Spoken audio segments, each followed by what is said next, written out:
All right, we good to go, man. We good to go. We are back. What's going on, ladies and gentlemen? Constant Approach. We are back for a new live stream. Today is February 8th, Super Bowl week. Shouts out to all the sports fans out there. Looking forward to watching the Super Bowl this year. Hopefully, the Rams will not blow out the Bengals, but on paper, the matchup don't look too good. But, it is what it is. Also, shouts out to Nick Cannon for getting another IG model pregnant. Oh, Um, word! I ain't even heard that yeah. I just thought I'd put that out there because it's funny.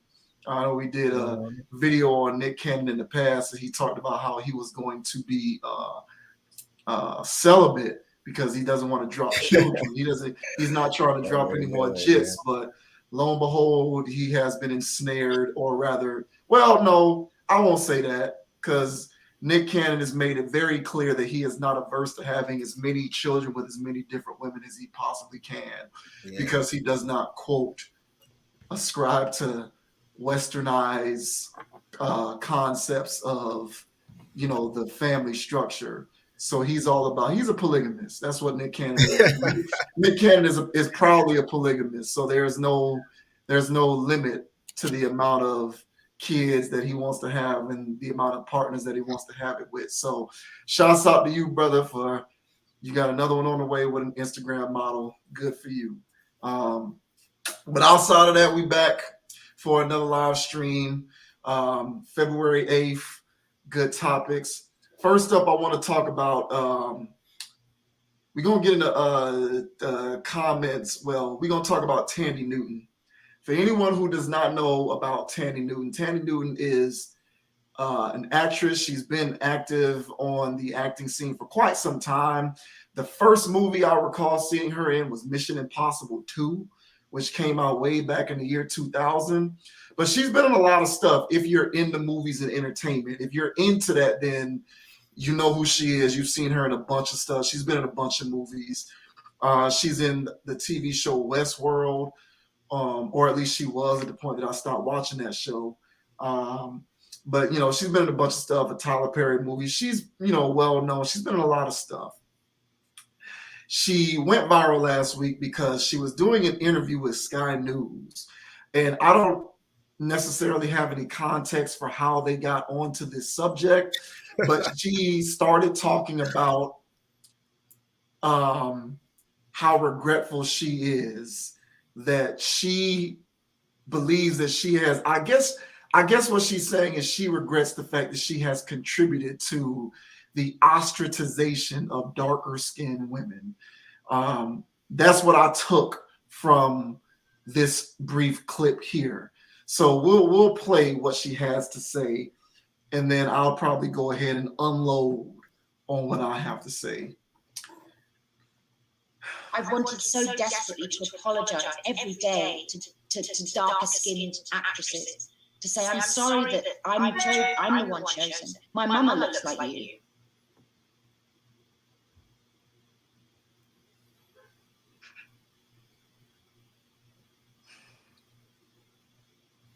My mum looks like you. And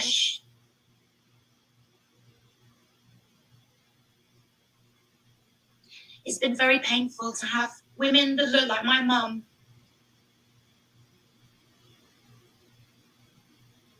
feel like I'm not representing them, that I'm taking from them, taking their men, taking their work, taking their truth.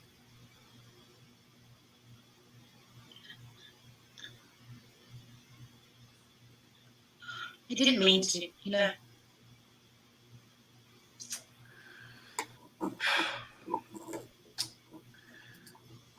That was deep, bro. All right, man. I was So shed a tear right there watching that. stop.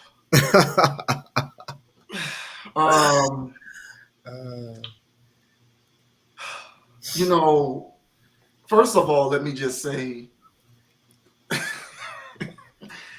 I believe that her emotions came from a sincere place. I do too. Yeah. So let me start off by saying that. Now, having said that, the part that I want to pay particular attention to is when she said, quote, taking their men.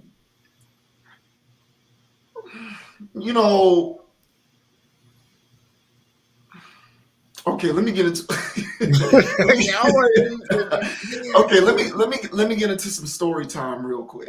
Okay. Okay, so because because when I get into this commentary stuff, I'm speaking from my perspective. I don't speak ill will on anyone or anybody or anything. I just like to kind of try and provide some perspective and logic to some of these things because to me, some of this stuff drives me crazy.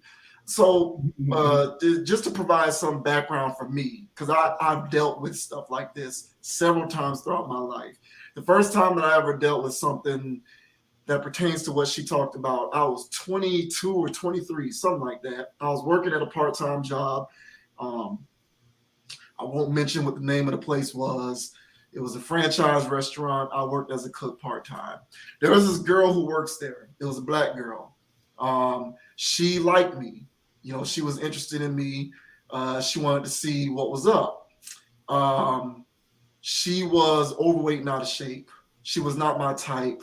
I do not like fat girls. I do not like overweight women. I like women who are in shape. So this girl was the antithesis of everything that I like in females from a physical standpoint. But she was very aggressive and assertive in terms of her approach towards me. I declined, and I ended up, seeing a girl who was the opposite of her.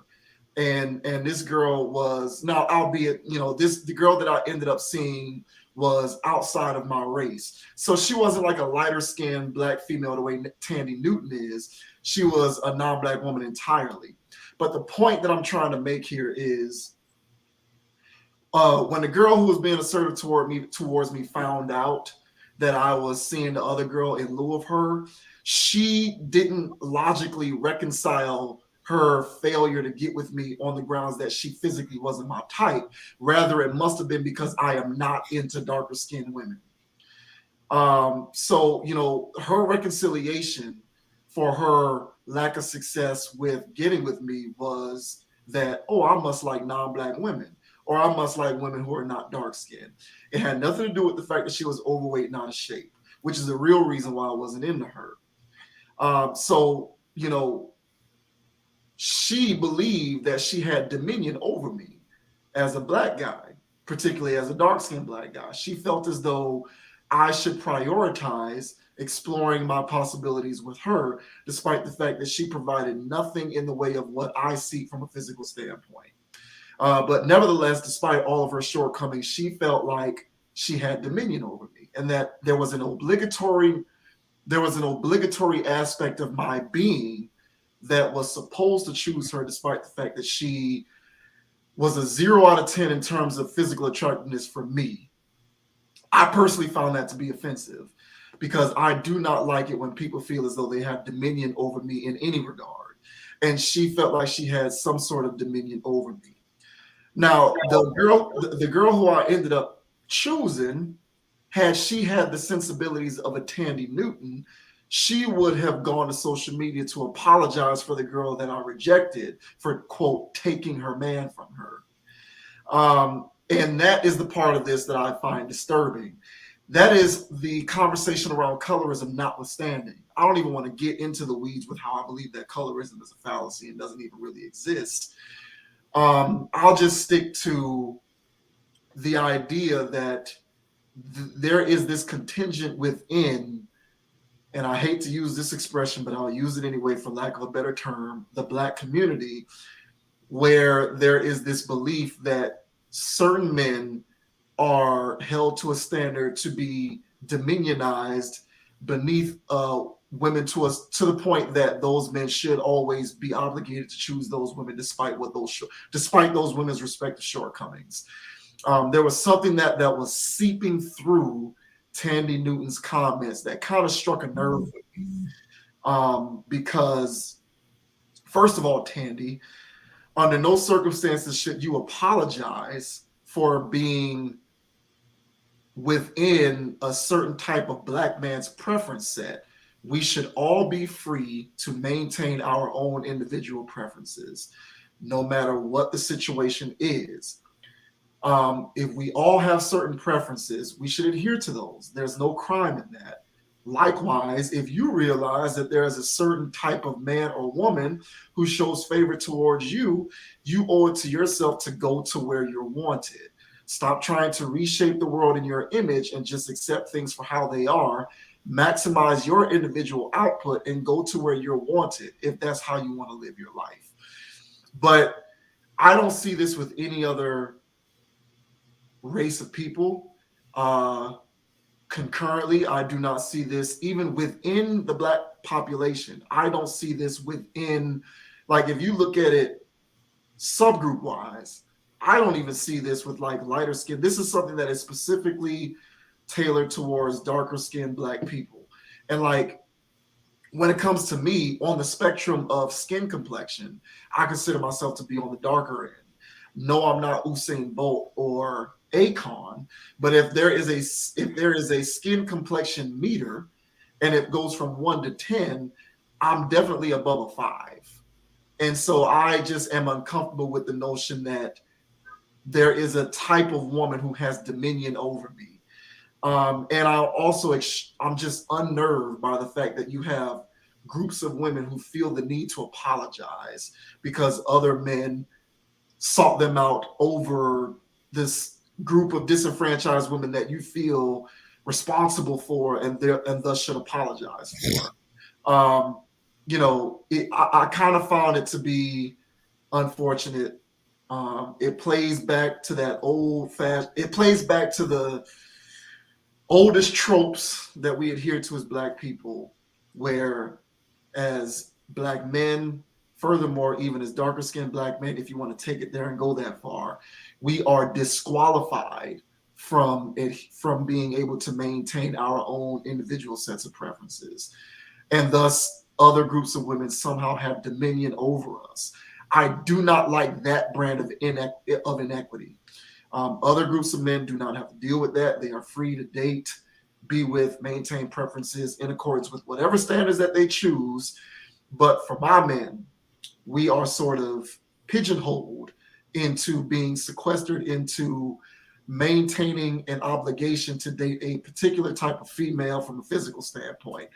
And quite frankly, on a personal note, I'm just not going to stand for it. So Thandie Newton, she can apologize to these women, but on behalf of all men, specifically on behalf of all Black men, I reject her apology. She can have it. And if there are any darker skinned women who saw that video and have any self-respect at all, they as well will reject her apology because they know that if they are truly focusing on self-maximization, they don't have to apologize for anything because they are bringing the most that they can bring to the table. And a lot of men out there would be foolish to turn them away. So those are my initial thoughts on that. All of this crying and pandering and all of this ridiculousness when it comes to these issues of colorism within the Black population with respect to relationships. Like, I hate that. Anything else, if you want to talk about taking opportunities away because you felt like you took an opportunity, first of all, if you work to earn it, Thandie, you have nothing to apologize for. And that's at the crux of, like, I really get bothered by stuff like that. What are you apologizing for? If you work to earn it, you have nothing to apologize for.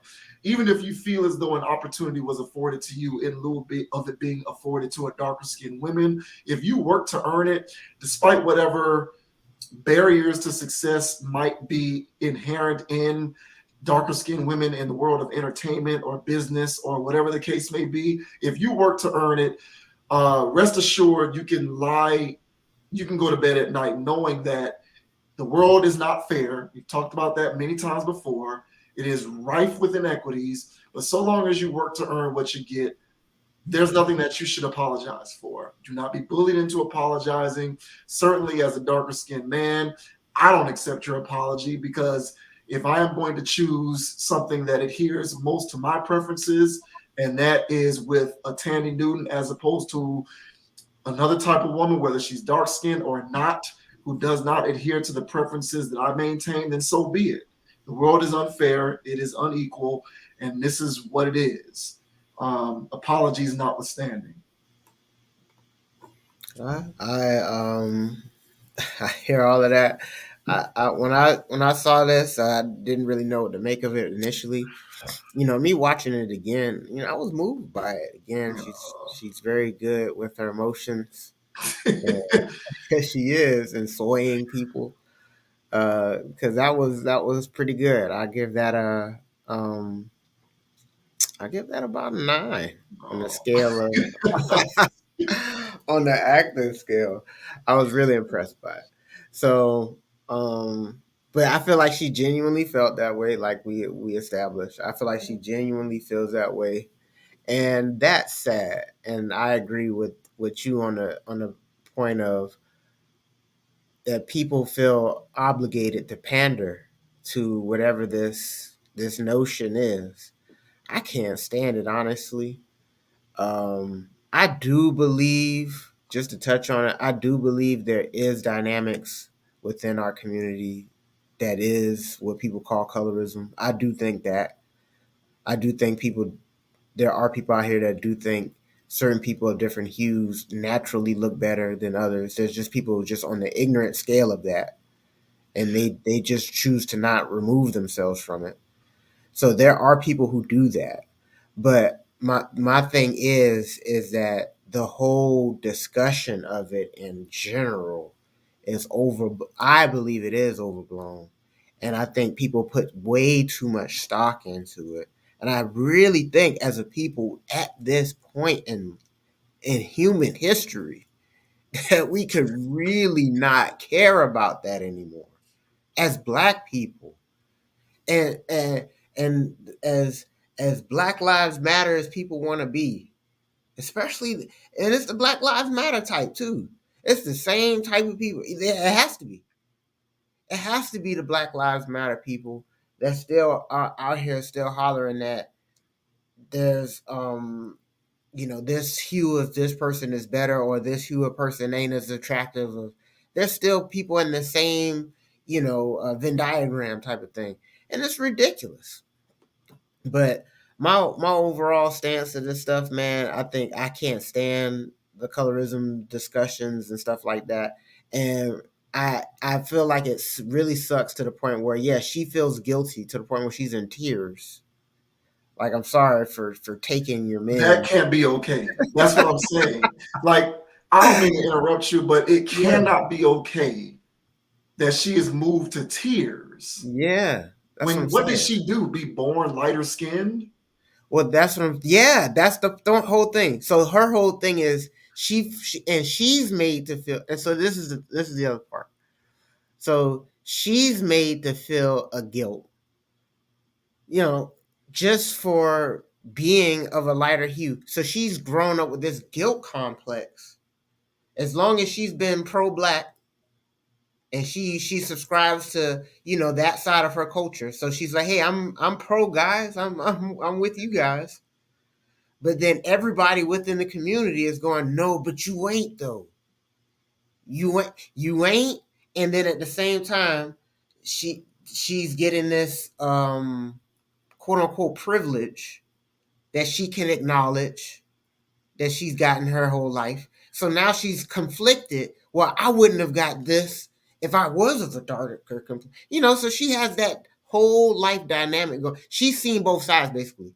So she did see the part of the Hollywood side of it where it was like, hey, we're not going to give it to that lady.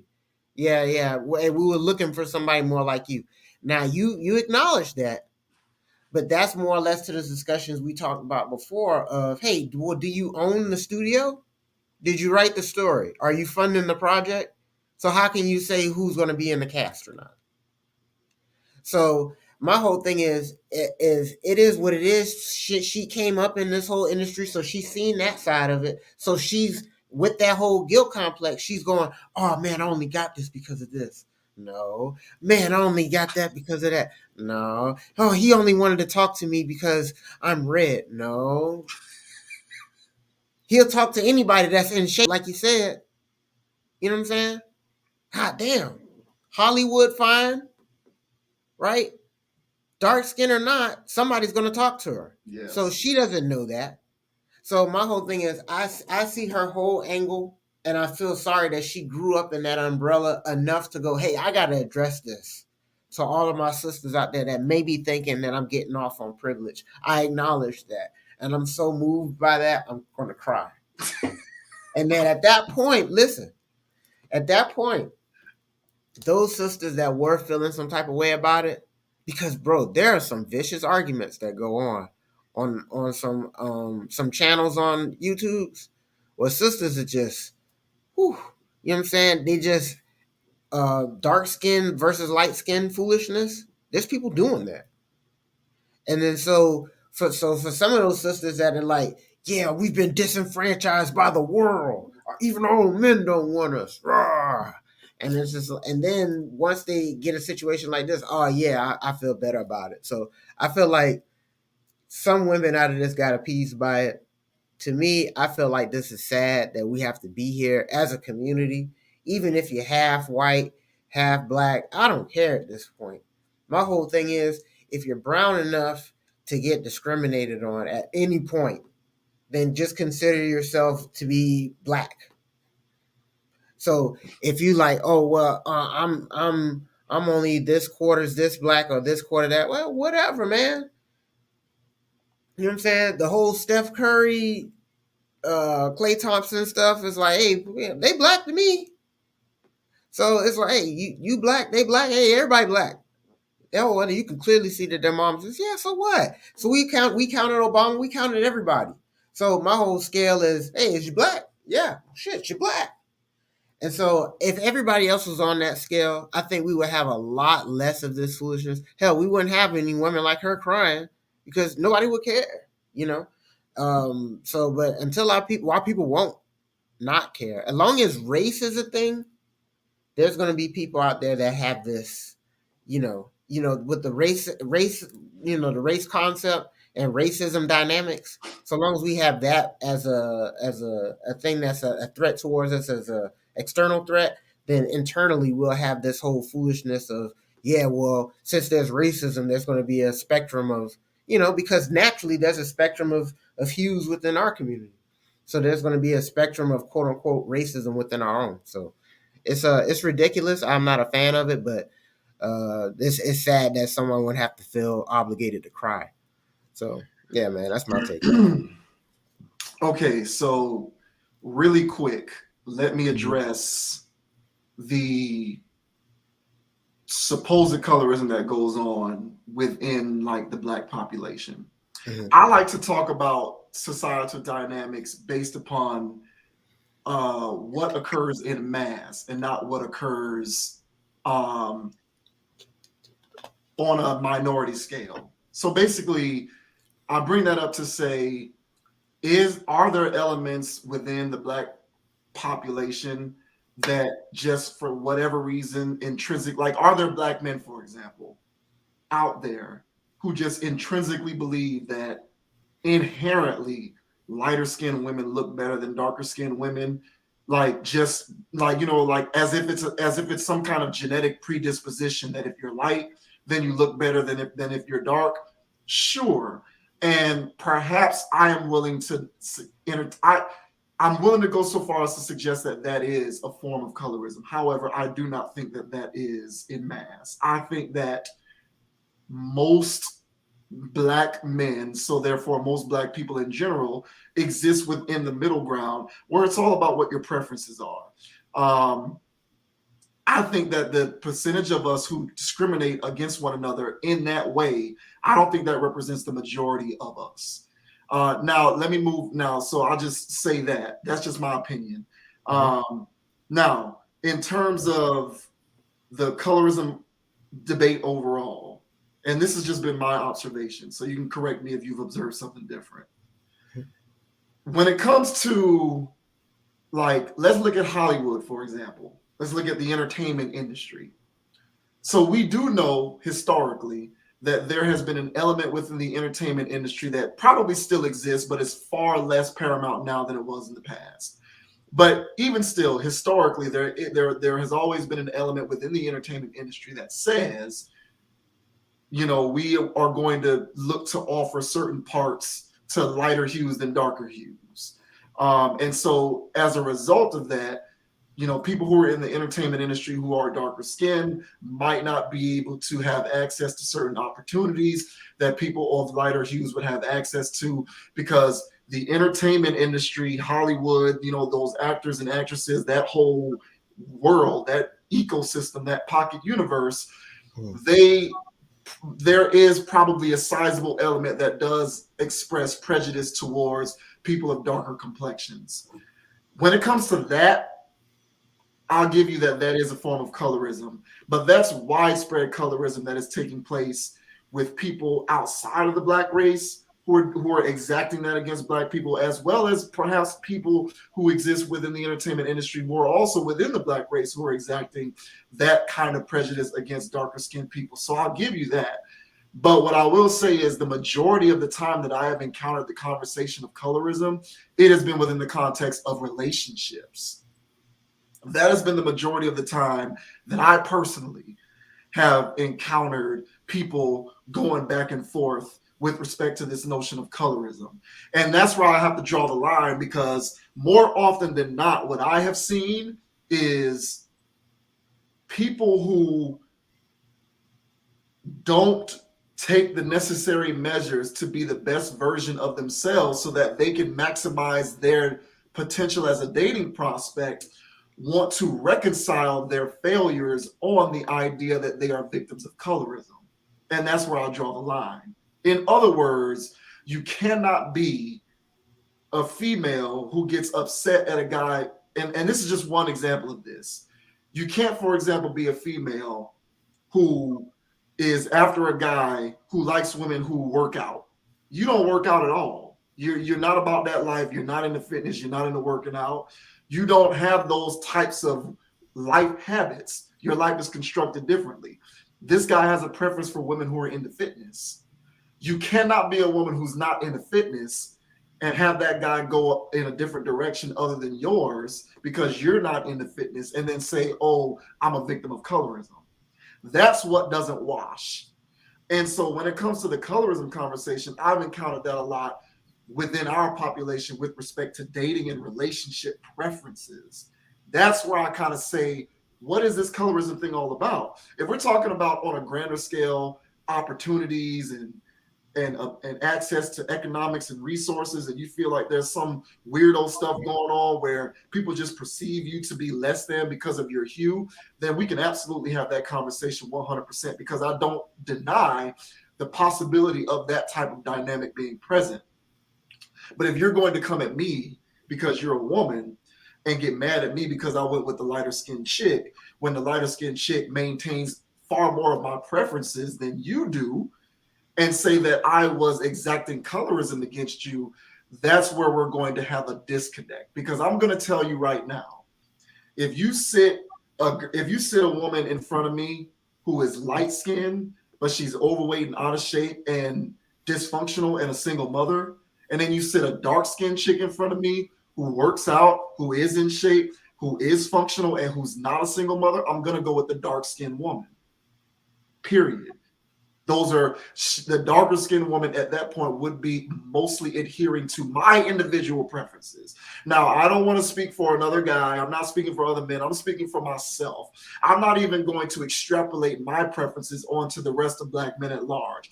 I'm just going to speak for me, because I have encountered that form of the assertion of colorism on several occasions throughout my life. And so if I've encountered that, I have to imagine other Black men have encountered that as well. And so I don't want to be a part of this environment that reinforces this idea that Black men of a certain hue are dominionized by other groups of women. Like, no woman has dominion over me is the overall point that I'm getting at here. And we've got to move away from reconciling our shortcomings on behalf of the notion of colorism. That's where I'm going to draw the line when it comes to sort of the invocation of the use of that term. Now, if there's a situation where, and I'm kind of speculating here, just kind of, in a random example, if we're talking about You know, you got one girl here, she's dark skinned. You got one girl here, she's light skinned. Both of them are just pretty much equal. Both of them got the same socioeconomic situations. Both of them physically are comparable. You know, they both don't eat Popeyes 7 days a week. They both go to the gym 2 to 3 days a week. They both keep themselves up. Neither one of them are dysfunctional.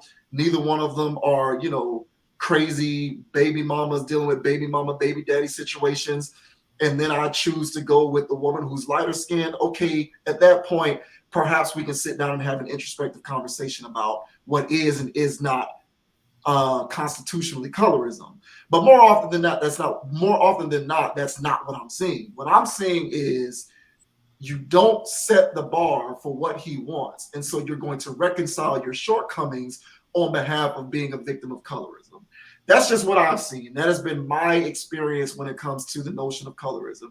It has had nothing to do with access to resources or economics or education. It has had nothing to do with, you know, being given opportunities. Not saying that those things aren't in play. I'm just saying I have mostly encountered it within the context of Black relationships. And within the context of Black relationships, that's what I see. And my thing is, like, listen, if you maximize your individual output as best as you possibly can, you're going to get the attention of all the Black, darker skin, lighter skin, whatever you like. You're going to get the attention of those Black men all day and every day. But if you're not doing it, but lighter skin homegirl over here is, yeah, you're going to get left out in the cold. And quite frankly, you have no one to blame but yourself, because everything that you lack that she has, you can fix. You know, at least from a physical standpoint. Now, you know, obviously you can't fix being a single mother. You know, you have a lot of guys out here who choose to opt out of dating single mothers, and that's their right to choose to do so. So that part you can't fix. But when it comes to the physical stuff, you can do something about that. That's not out of your control to rectify. And if you elect to not rectify that, you cannot castigate these men's character or cast aspersions upon them as individuals because you feel as though they are, you know, committing colorism against you, and the lighter skinned girl or even the non-Black woman, you know, is quote unquote taking your man. Like, no man belongs to you inherently. Like, that's just not the world we live in. So if you believe that that's the world that you live in, you probably should just wake up. Yeah, and that's that. You know, that part was, man, I don't know. You know, it's, I don't know. The women out here that's complaining that they're not getting men are, um, I mean, I don't know. I don't know. Everybody out here that's just complaining about why they don't have things or whatever, you know, it's always on them, generally speaking. So I really can't feel any empathy, you know, as much really for people that's out there, like the women that's, oh, you know, you're taking all of our men, you know, you're all you light skinned women out there, y'all taking our men, and I mean, they losing too.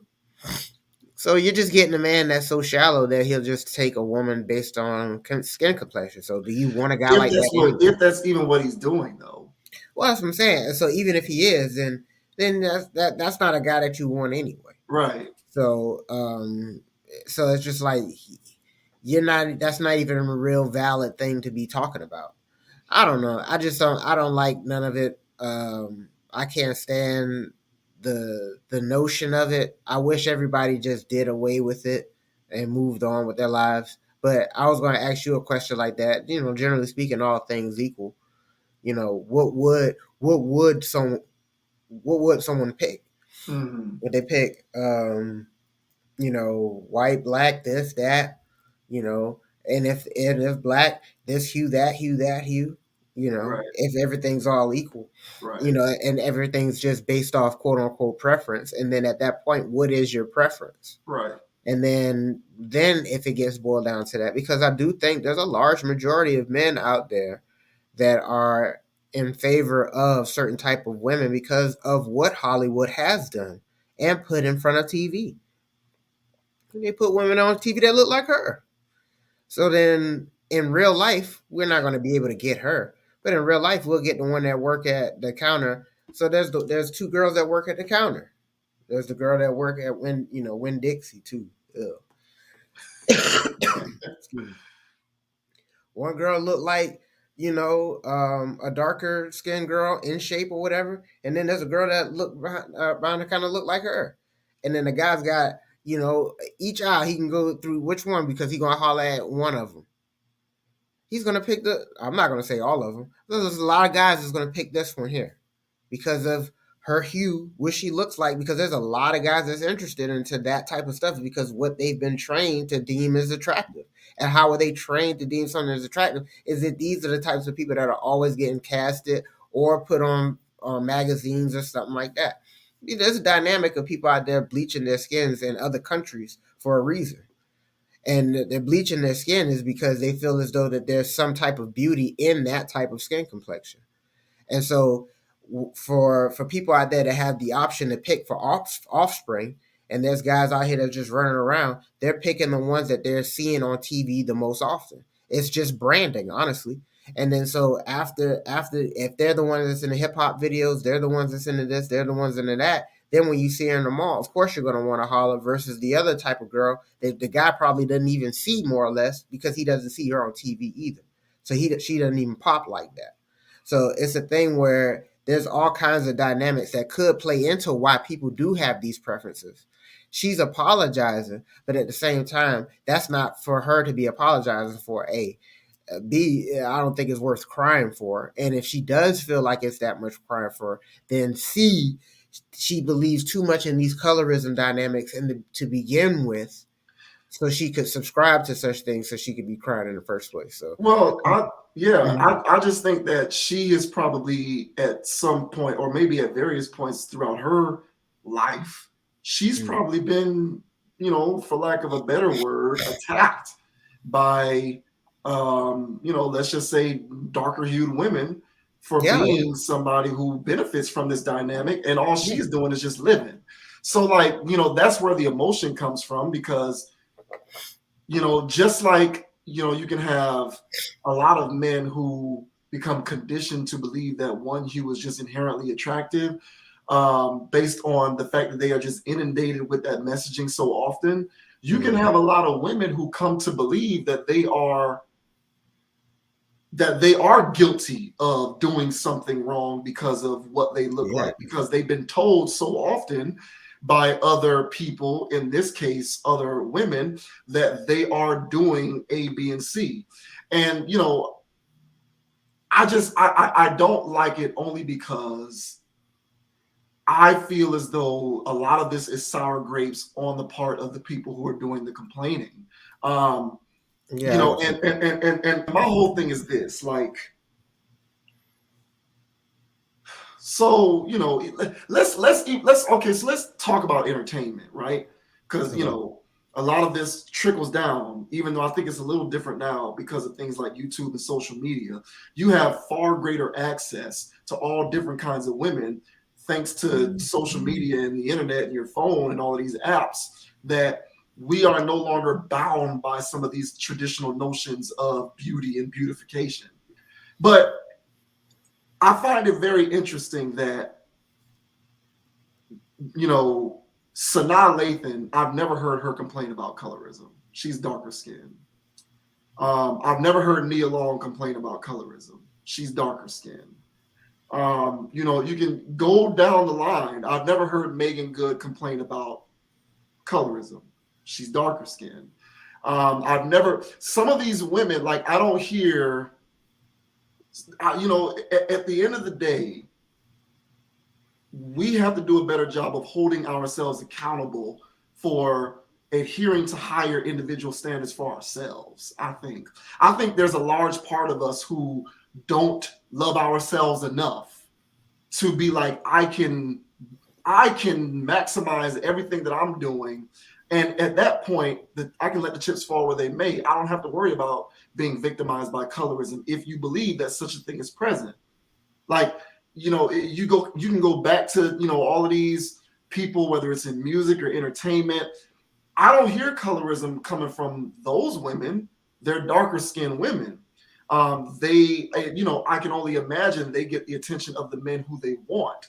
I don't think that they are failing in that respect in their life on the grounds of colorism, but it's also because they more likely than not maintain some of the preferences and standards that a lot of men intrinsically seek, whether those men will cop to it or not. And so if we're talking just within the context of quote unquote taking their men, like who are the women who are saying this? Who are the women who are saying this? Because if you got it together and you're doing your thing, you're not being victimized by colorism in all likelihood. But That's if what I you're said. but if you're not, if you're the antithesis of that, if you're not keeping yourself in shape, if you're not doing some of the things necessary in order to attract the kind of men that you seek, you can't sit around, crying woe is me, talking about, colorism. And like, it's unfortunate that that energy gets brought to the way of a person like her, Thandie Newton, to the point where she breaks down in tears for something that she is ultimately not responsible for. It's ridiculous to me. And it's like, on so many levels, we do not do a good enough job of prioritizing, maximizing self-improvement. And we have mentioned that concept in videos that we've done in the past, because it's at the crux of being able to get everything you want in life. It's universally relatable, whether we're talking about relationships. If you want to maximize your opportunity to get married and be in a stable, functioning marriage and relationship, you're going to have to focus on yourself and maximize self-improvement as much as possible, whether you're a man or woman. If you want to get the career you want, if you want to get the degree you want, if you want to get that PhD, if you want to fly out in space, work for NASA, if you want to be an engineer, if you want to play in the NBA, it's going to take the work. So even when it boils down to this type of conversation where we're talking about you want to be able to keep your men to yourself, you're going to have to put in the work to do that. Mm-hmm. And so, like, oftentimes I've just seen a lot of women who are unwilling to put in that work turn around and start complaining about things like colorism. So, that I'll pretty much leave it at that, because I do think that the colorism thing is at the heart of the emotion that she expressed. And it's like, if we're talking about opportunity, Hollywood, all of this kind of stuff, where you're dealing with these barriers to entry because there are these antiquated notions of what beauty intrinsically is, then I'll give you that and we can have that conversation, certainly. But if we're talking about relational dynamics and men's right to maintain preferences and choose accordingly with respect to those preferences, we need to kind of clarify, okay, well, what are you doing to know for a fact that because a situation didn't go your way, that it was indeed because someone was exacting colorism against you. Because again, like I said before, Megan Good, Nia Long, Sanaa Lathan, you can, pick all of these women who have been successfully married and in relationships and whatnot, who are darker skinned, point to them being victims of colorism. I've never heard them talking about it, unless they're talking about it on behalf, similar to Thandie Newton, of the women who are constantly complaining about it. Yeah, and I just say, idealistically speaking, just living in a world where people just don't, black people just don't care nor entertain the notions of colorism. Uh, Whether those are the people that inherently believe one type of woman is more attractive than another or whatever, like all that stuff just really has to really honestly go. And for the people that are going to continuously feel that way, then it has to be the people that like I'm feeling right now and expressing, that don't care nor entertain that type of stuff. Because how can you genuinely be for black people if you think one group of black people are better than another group of black people?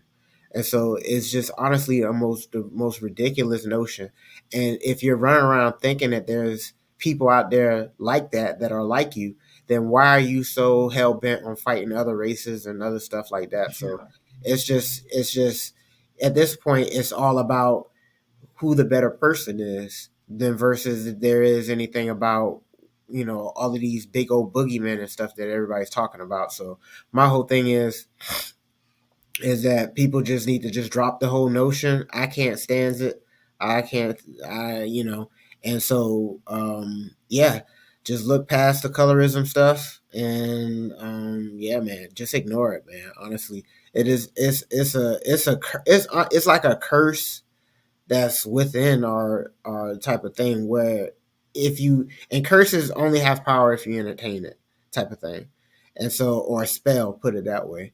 And I don't choose to entertain colorism. All my people is my people, and I just leave it like that. Yeah, I agree there. I just, sometimes I wonder just how prevalent that actually is. But that's my, not to say that I don't think it's around, but sometimes I just wonder how prevalent it is because, like I said, the majority of the time that I've encountered the conversation around colorism, it has been from people who claim that the type of men or women that they want don't want them because of their skin tone. And I reject that notion because, I just don't buy it. Most of y'all out there really need to um, do better when it comes to prioritizing self-improvement. It has nothing to do with colorism, and it has everything to do with how you live your life. When it comes to the relationship stuff, not the societal stuff, but the relationship stuff.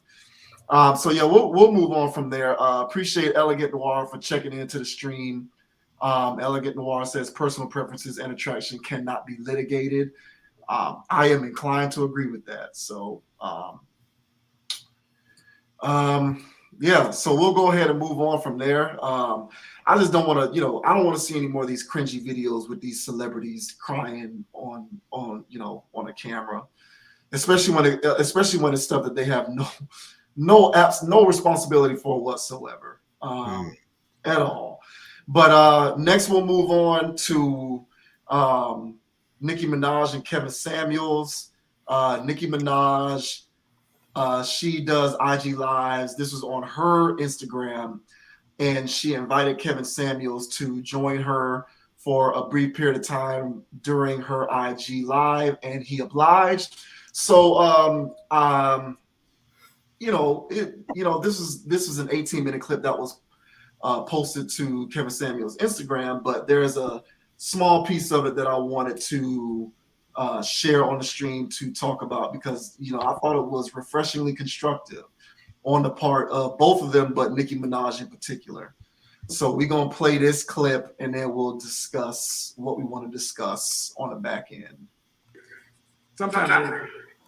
Can I say something? Can I say something real quick? Black women, can we stop talking about if these niggas want us or not? Excuse me, Kevin, this is not. I'm talking to black women real quick. Can we stop posting all day on TikTok? I really went to TikTok and I just kept seeing this. Black women, can we stop talking about if black men, if these successful black men want us or not? Like, can we just focus on us and we be successful and then we go out there and we decide who the fuck we want? Because what I've been seeing is, I feel like I've been seeing men using that as an opportunity because they've been hurt and somebody done and they've been using it as a way to come out and lash out and poke fun at black women and use it as a way to feel like they somebody or they something. So for all you niggas that's doing that on TikTok, whatever the fuck y'all at, eat a dick, go away. Nobody gives a shit about you. And I want black women to stop fucking posting about whether or not y'all want black women or not. Okay? I want black women just to focus on themselves, be successful, and then you go out there and you decide the trajectory of your life. Okay?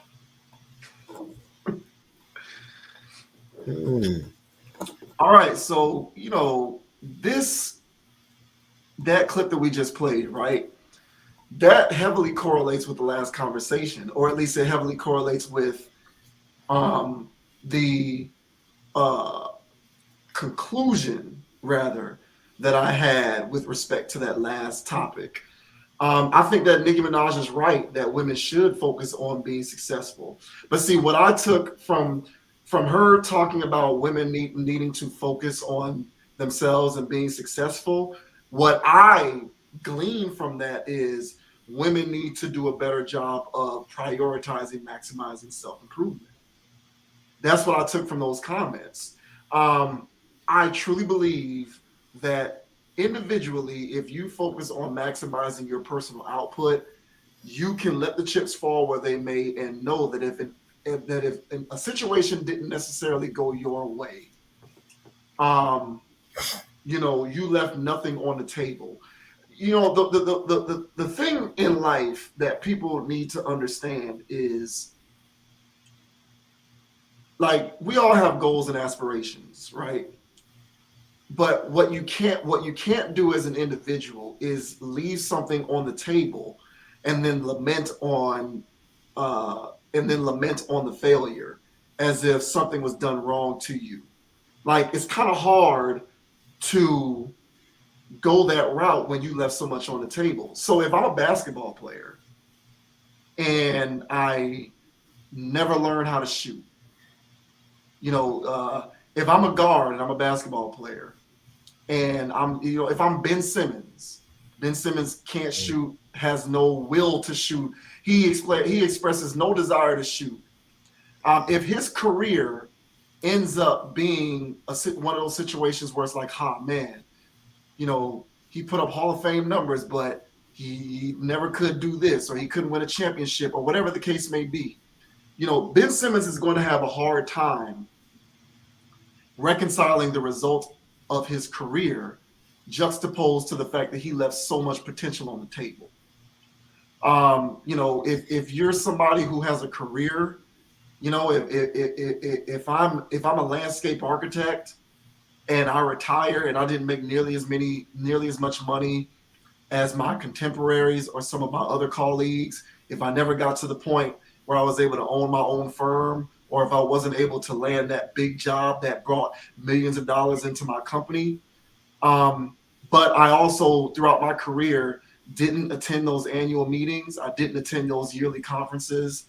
I did not seek out those continuing education credits, those CEUs.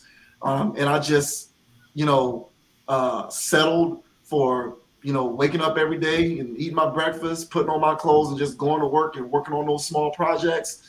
When I retire, I can't talk about how I was beat out for so many opportunities, and it's the establishment's fault or it's my contemporaries' fault when I left so much on the table. I'll never know what I could have accomplished because I wasn't at those annual meetings trying to acquire those CEUs. And that's an overall message that people need to do a better job of embracing, is if you don't maximize self-improvement and you leave things on the table, you cannot get on your soapbox, get on social media, and complain about how men do this and how men do that. You cannot talk about the nature of men and how they aren't choosing you over other women, or how they're choosing to date outside their race, or how they're choosing to do all these things that you find to be undesirable, when you individually are leaving so much on the table and you're not maximizing your self-improvement. So I find it refreshing when I see people like Nicki Minaj, who could go the route of placating to Black women, telling them the things that they want to hear, telling them that they're perfect as they are, telling them that they can be 200-300 pounds overweight and they should still be able to marry Idris Elba. I'm glad she didn't go that route, and instead she said, "Hey, listen, even though the tone of it was, F these dudes, the essence of what she was saying was, do you focus on yourself, focus on your success, focus on maximizing your personal self-worth." That is a message that is worthy of being expressed on a grander scale more often. And I like the fact that she said it, because I can imagine that a lot of her fan base is women who think the opposite of that. A lot of her fan base are entitled women who think that they are perfect right out of the box, and that their presence is a present, that their vagina is a reward in and of itself, and that they do not have to offer anything and that they do not have to offer anything of any intrinsic value, and thus them in and of their own existence is enough to be an adequate reward for a man who is seeking a life mate or a partner or a wife or a girlfriend, so on and so forth. I'm glad that she didn't peddle that nonsense, and that she said, hey, man, focus on you. Do you, and focus on your personal self-worth and your improvement, and let the chips fall where they may. Because she represents that. Regardless of what you think about her personal choices or her character, you can't say that she is not making the most of, or at least up to this point, I would find it hard pressed to argue that she has not maximized I would find it hard pressed to believe that she has not squeezed every last ounce out of that grape that she could in terms of the trajectory that her life and that her career has taken her thus far. And so, given her experience, it's good that she did not, suggest otherwise. So it relates to the previous topic that we discussed, self-improvement and all of that kind of stuff. And I, personally was appreciative of what she had to say. So let me ask you this. So when it comes to like women, modern women, and their philosophy of, just go out there and making it happen, and because, they can't really depend on a man, what's the difference between that philosophy and the self-improvement that you speak of? Because the the conversation that she and Kevin Samuels were having was an overall conversation about how can men and women, in particular Black men and Black women, respectively, change some of their sensibilities and dispositions so that we can cultivate better relationships, better marriages, better quality partnerships. So it was that particular conversation specifically was within the context of cooperativeness and not oppositions. Gotcha. So, I'm not, because I agree with you, that element is present and it's toxic and poisonous. But within that conversation, because Kevin Samuels' specialty is women and desired outcomes. If you say you want to be a partner, a wife, a mother, a life mate, what are the things that you're doing to attain that result? And let's evaluate those things, because there might be something in your input that needs to be adjusted so that you can get the outcome that you seek. So that was the context of their conversation. So what they were talking about wasn't about not needing a man, being able to do my own thing, and not being complicit within the parameters of relationships. It was the obvious. But I do acknowledge that what you suggest is something that goes on a lot, and it's unfortunate. It sucks. Yeah, and because I think they just don't know the difference between the two, and that's more or less because I get what you're saying and it makes sense, but I think the problem is that the modern woman philosophy is that you can do self improvement, but at the same time, not try to do the same thing as a man does, and I think that's where the difference lies in philosophy, where I believe that, yeah, of course, be the best version of yourself. Don't be a shitty person, Mm-hmm. and don't be a narcissist. Be empathetic and look out for other people's emotions and feelings. But yeah, that was more or less you know my take on it, is that I think that I agree with both of them. I agree with your stance. I think that women do need to do that, but at the same time, just work on their personality. Put it Yeah. that way. And if they worked on their personality, then that would be a better thing. But they take that as also, well, I got to also work for my career. I have to also bring something to the table financially. And in order to achieve those things, I have to be like this. And, they're very rigid in their ways, and they've adopted what we've deemed as not being as feminine. Mm-hmm. So it's a hard balance that women do have to achieve out here. Trying to remain what men are deeming feminine nowadays, and at the same time trying to make a way in this crazy post-pandemic world. So Yeah. um, it is a wild scenario, but yeah, I agree. I feel like they do need to work on themselves, and that's like how you said, tied to the last one. That also includes health, physical Yeah. health. Yeah. Because right now our community, everybody likes to talk about mental health, which is also important. We do need to do that as well. So Yeah. we need the mental health and the physical health in our Yeah. communities. Mhm. Yeah. I guess, I was on my, when I watched it, I got a ray of optimism. And I guess I thought that she was, um, how should I say it? I guess, within her explanation of women focusing on themselves and being successful, I guess and I might be giving her too much credit. I'm willing to admit that I might be giving her too much credit for this.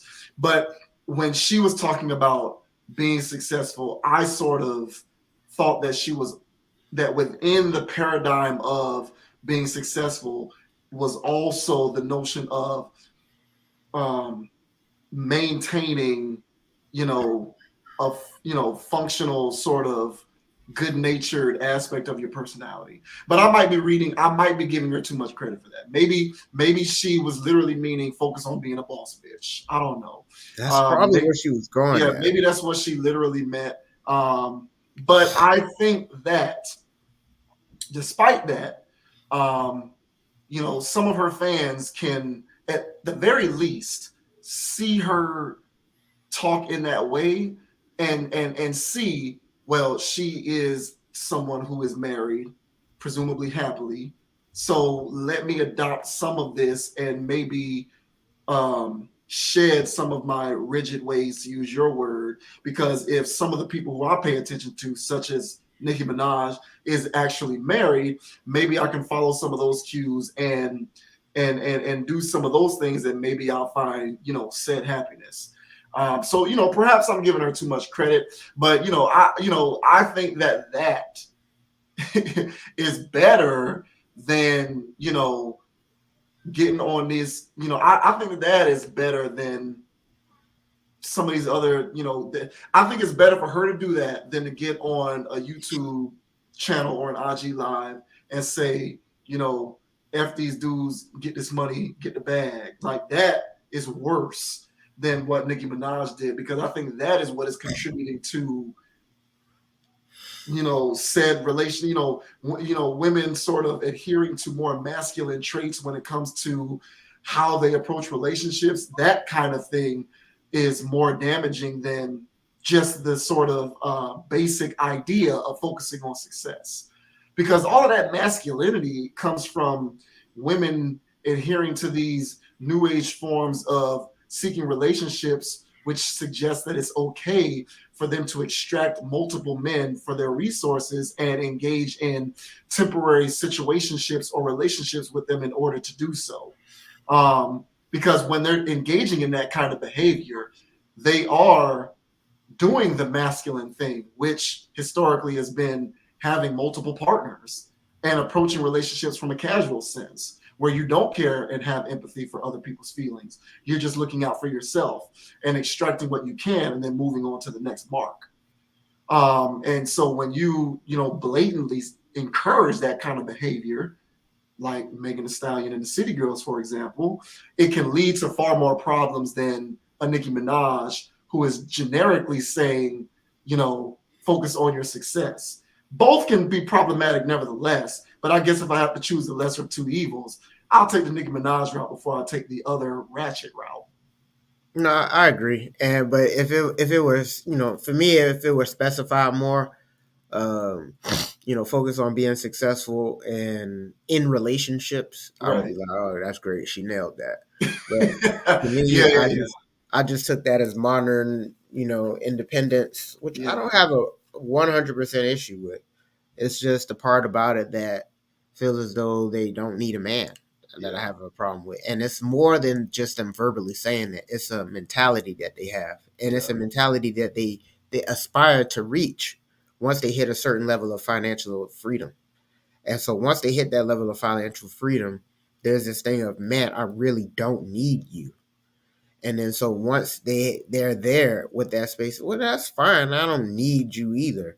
But at the same time, just because we don't quote unquote need each other doesn't mean that we have to treat each other so heavy handedly or whatever. Yeah. And so that's the part about it where it's ironic that men are still looking for love when women aren't.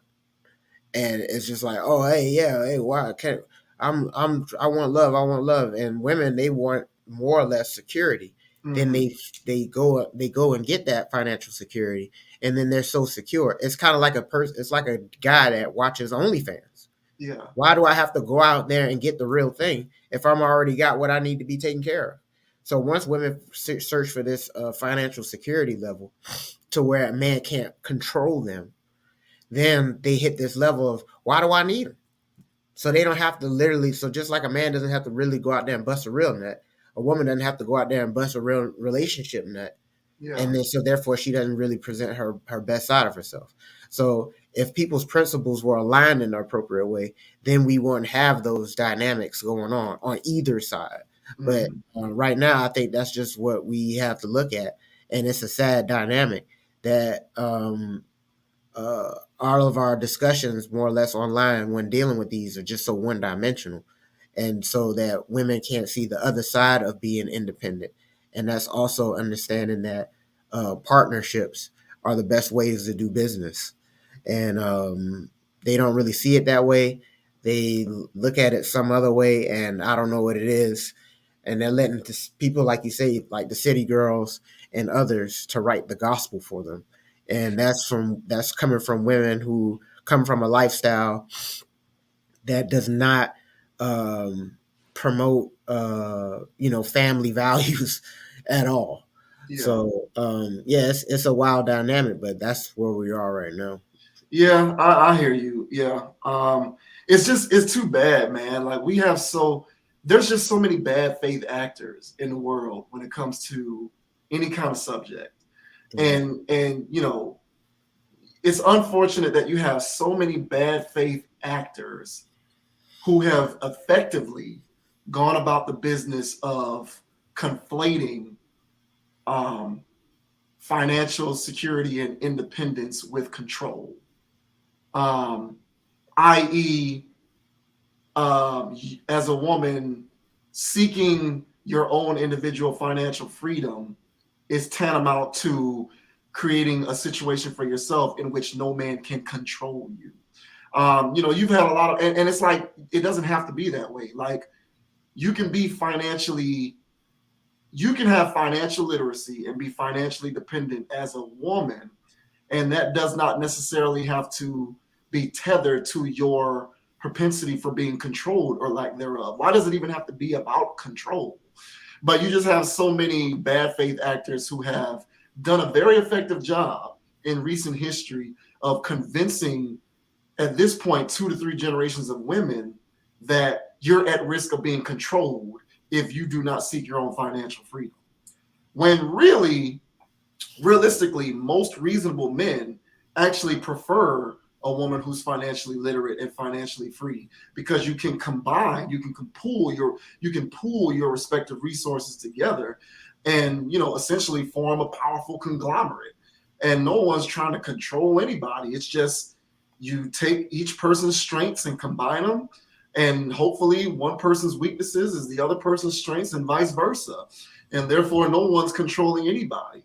But there's just a lot of bitter, resentful, angry women out there in the world who have, they've written books on it. They've done a real good job. They host seminars. They have hefty social media followings. They're YouTubers, some of them. They do a real good job of conflating control with things like financial literacy. And conflating things like domestication with control was another one, where if you devote some of your time to prioritizing learning how to be more domesticated, you're setting yourself up for being controlled by this controlling tyrant of a man. When really it's just about what you can contribute to a healthy, stable, functioning relationship. Mm-hmm. But this is the world that we live in, where we are just filled with bad faith actors. It doesn't matter whether we're talking about race. It doesn't matter whether we're talking about sports. It doesn't matter whether we're talking about culture, music. You just have a lot of bad faith actors who engage in righteous indignation, and they gaslight, and they light the fuse, and they trigger people into debates and yelling and screaming, and at that point they won. Yes, the degradation of modern relationships is in effect because a lot of people have been brainwashed into believing that adhering to certain roles or skill sets is tantamount to their control or lack thereof, or is directly tethered to their masculinity and femininity or lack thereof. Therefore, if you want to retain some of your femininity, you better not learn how to cook, and you better focus on getting so much money that you don't need a man to control you, because that's what feminism actually is. If you want to be masculine, you better not get with a chick who knows how to make money, or you better not get with a woman who's financially literate. It's just bad faith actors all around on all sides, and it sucks. But as somebody who still fancies himself an individual who is seeking this kind of connection at some point in his life, hopefully in the very near future, I will occasionally succumb to, shameless optimism. And perhaps that shameless optimism reared its ugly head when I listened to Nicki Minaj's comments. But be that as it may, um, I'll repeat that I'll take what she said over some of this ridiculous drivel that I hear from some of these, um, dysfunctional, crazy, have no business being in relationship women out here who want to feed these women's head with all sorts of poisonous ideologies with respect to how they should go about seeking their own relationships. Especially when these women at the end of the day aren't going to do anything but get a dog and die by themselves. Damn. They ain't gonna have a choice. They're gonna have to get a dog and die alone. That's it. Or get with a guy who has several other women and he's just not going to be monogamous to you. But, pick your poison. That's fair. But, that'll do it for that particular topic. And tonight's live stream, of course, a couple of good conversations. Obviously there's deeper layers. We can continue, we can go on, but we can go ahead and shave it for now. I'll just say, people, man, focus on maximizing self-improvement.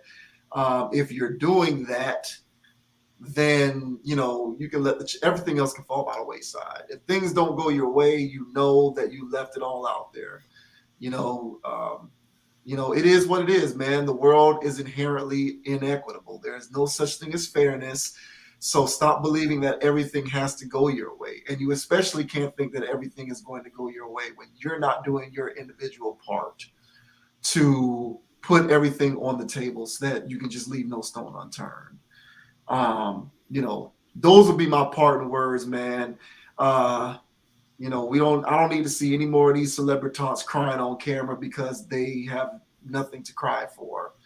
But it is what it is, man. I'm out of words. Yeah, and I'll just say that life is a big old test. Life is a big old test, and it loves to throw stuff at you. There's some trick questions, some curveballs, some plot twists, and it's all about how you respond to them. And it'll get to the point somewhere in your story of life to where the plot twist hits you, and it might take you 30 something years, it might take you 20 something years, but there's a plot twist every other year now that there's pandemics and other wild stuff. So there's always plot twists going on, but it's always how you manage and how you handle those types of things. And then, so for some people, they may have had a view and an ideology or a way of looking at, colorism, for instance, or something like that, until, you dig a little deeper in yourself and you realize that, hey, a lot of the ways that I feel about other people in this world were from other people in this world. and not my own opinion. And so once you get to the point where you realize that, hey, how do I feel about these things? And that's about every topic, everything in your life. And then when you finally get to that point where it's like, hey, I feel this way, at that point, you wouldn't be crying on internets, apologizing to the internet about something that's out of your control. Yeah, So for you real. wouldn't be crying for things that's out of your control if you start to get into this place of where, hey, why do I have these feelings and thoughts and emotions or what have you? You know, whenever you do get a spike in emotions, and then once you assess the part where, hey, as wise as my guardians were, I just heard this from our guardians, but there's other ways of viewing this, and once you take yourself there, then yeah, you won't be crying on World Star. For real. Mm-hmm. Yeah, stop that, Thandie, man. You better than that. You ain't got nothing. You stop that. You can do better. But all right, yeah, we'll go ahead and close it out, man. Definitely always check out the full content library on the website, consciousapproach.com. If you're watching this video on YouTube, please hit the subscribe button. If you're not subscribed to the channel, certainly appreciate the support. Hit the like button as well because it is free. Certainly appreciate that. Comment also if you're watching this video post stream, certainly appreciate that.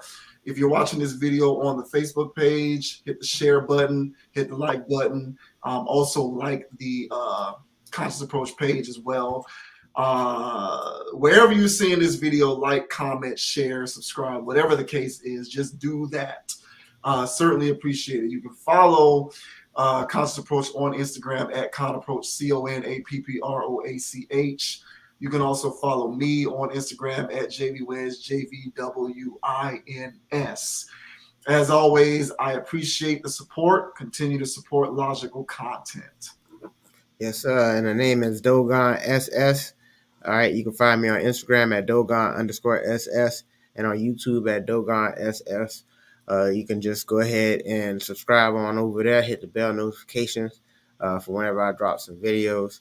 And honestly, I think I might make a DFS channel. So for the daily fantasy stuff, I think that's what I might do now. So if y'all want to find me on DraftKings, you can find me out there at DraftKings at Dogon_SS. Send me an invite or what have yous or whatever's. But yeah, it's your boy. Mm-hmm. All right, y'all, man. They need to make this. Florida is like tripping. They still ain't legalized Florida. They still ain't legalized the gambling out here, man. They tripping. Like, I got my DraftKings app ready and waiting, and I can't even use it because it's not legal in Florida yet. It's ridiculous. Wow, bro. Yeah, I know. Well, that's a conversation for another day, man. We'll go ahead and sign out. Shouts out to Nick Cannon. I see you, boy. Congrats, Mr. Cannon.